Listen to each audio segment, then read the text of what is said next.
नाही राऊतसाहेब, सगळ्यात आधी बारामतीचा विषय आहे. काल तुम्ही म्हणाला होतात की सुनेत्रा पवार यांना पाठिंबा देण्याबाबत पक्षात चर्चा सुरू आहे, पण अंतिम निर्णय झालेला नाही. आता काही तास शिल्लक उरलेले आहेत. आता तरी शिवसेना उद्धव बाळासाहेब ठाकरे पक्षाचा काही निर्णय झाला आहे का?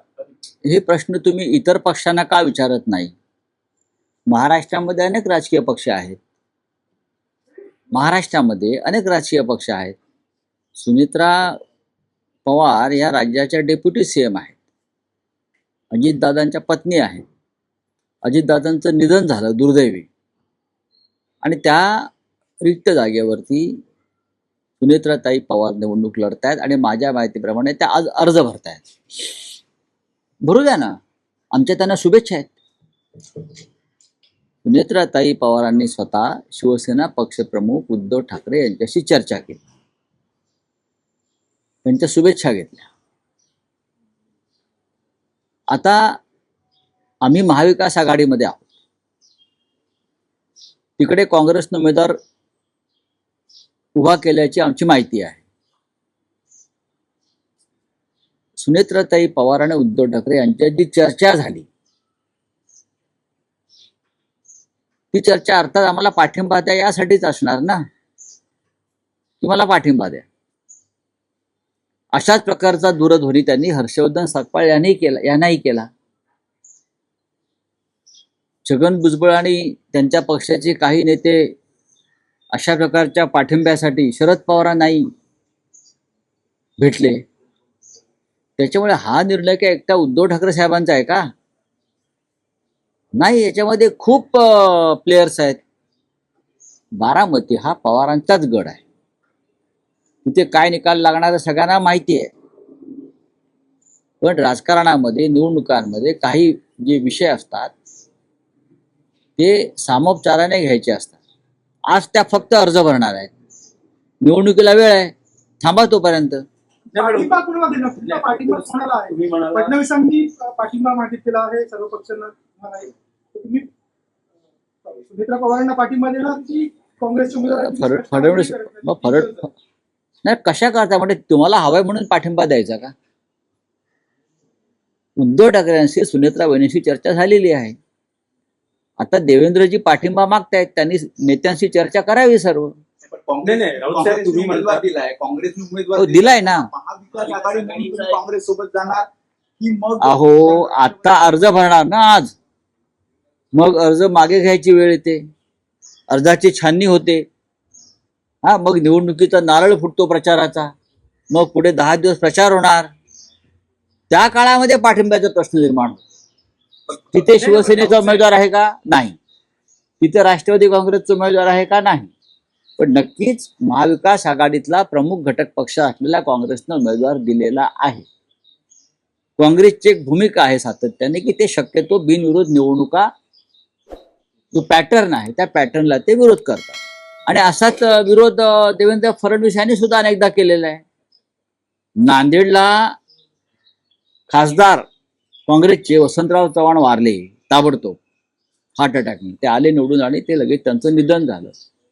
तेव्हा आम्ही त्यांना सगळ्यांना विनंती केली होती की बिनविरोध होऊन जाऊ द्या. पण तरीही देवेंद्र फडणवीस आणि त्यांच्या पक्षानं तिकडे उमेदवार दिला आणि अमित शहापासून अनेक नेते प्रचाराला आले. पंढरपूरला भालके नानांचं निधन झालं, आमदार निधन झालं ना पोटनिवडणुकीमध्ये. आम्ही सगळ्यांनी विनंती केली सगळ्या पक्षाने की बिनविरोध होऊन जाऊ द्या. त्यांच्या पत्नी उभ्या आहेत, तिथेही भालके नानांच्या पत्नीच उभ्या होत्या ना. मला वाटतं काय झालं, देवेंद्र फडणवीस यांनी उमेदवार दिला. अशा अनेक ठिकाणी त्यांनी उमेदवार दिले. पण जेव्हा त्यांची सोय असते किंवा गैरसोय असते तेव्हा ते म्हणतात बिनविरोध होऊ द्या. लक्ष्मण जगतापांचं निधन झालं, त्यांच्या पत्नी अश्विनी जगताप उभ्या राहिल्या. तेव्हा अजित पवार त्यांच्याबरोबर नव्हते. अजित पवारांनी उमेदवार दिला, नाना काटे. 99,000 मतं घेतली. ज्यांना सरकार विरोधी राग आपला काढायचा आहे, व्यक्त करायचा आहे, त्यांच्यासाठी निवडणूक ही एक व्यासपीठ असते. एवढं तुम्ही सांगा. साहेब, असं थेट म्हणता येईल का की देवेंद्र फडणवीस यांनी महाराष्ट्रातला पोटनिवडणुकांचा बिनविरोध पॅटर्न बदलला. नक्कीच बदलला. यापूर्वी महाराष्ट्रामध्ये साधारण एक संवेदनशीलता होती या महाराष्ट्राच्या राजकारणामध्ये. तो भारतीय जनता पक्षाच्या काळामध्ये महाराष्ट्राची संवेदना ही मारून टाकली. नाहीतर एकमेकांशी अशा प्रकारची नाती आम्ही सगळ्यांनीच जपली होती. पण महाराष्ट्रात देवेंद्र फडणवीस यांचं राज्य आल्यापासून आणि केंद्रामध्ये शहाबुद्दीनचं राज्य आल्यापासून देशातली आणि महाराष्ट्रातली संवेदना पूर्णपणे मारली गेली. तरीही आजही आम्ही एकमेकांशी बोलत असतो, एवढा कुठेतरी टिकून आहे. उद्या एकमेकांशी बोलतायत म्हणून ईडी लावतील.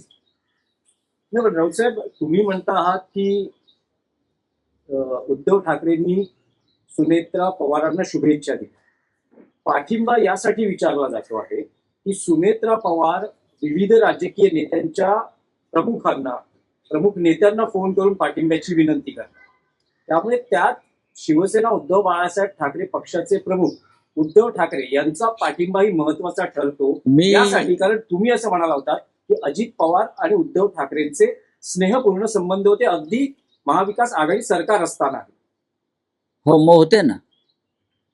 पण त्यानंतर त्यांनी पक्ष सोडला, ते भारतीय जनता पक्षाबरोबर गेले. हे तुम्ही कसं काय विसरता? तसे एकनाथ शिंदे आणि उद्धव ठाकरे यांचेही स्नेहपूर्ण संबंध होते, आमचेही होते. पण ते आता ज्या बाजूला उभे आहेत ती बाजू महाराष्ट्राच्या हिताची नाही, ती बाजू महाराष्ट्राच्या फायद्याची नाही, ती बाजू महाराष्ट्राच्या स्वाभिमानाची नाही. अशा वेळेला आम्हाला विचार करावा लागतो. आम्ही किती संवेदनशील असलो, उद्धव ठाकरे साहेब किंवा आम्ही सगळे, तरी सुद्धा राजकीय निर्णय घेताना अनेकदा चर्चा कराव्या लागतात, विचार करावा लागतो, नातीगोती काही वेळेला दूर ठेवावी लागतात आणि निर्णय घ्यावे लागतात. कारण आम्ही आजही महाविकास आघाडीबरोबर ठामपणे उभे आहोत. तसे जर उभे नसतो तर कालच्या सर्व निवडणुकांमध्ये आम्ही एकत्र निवडणुका लढलो नसतो.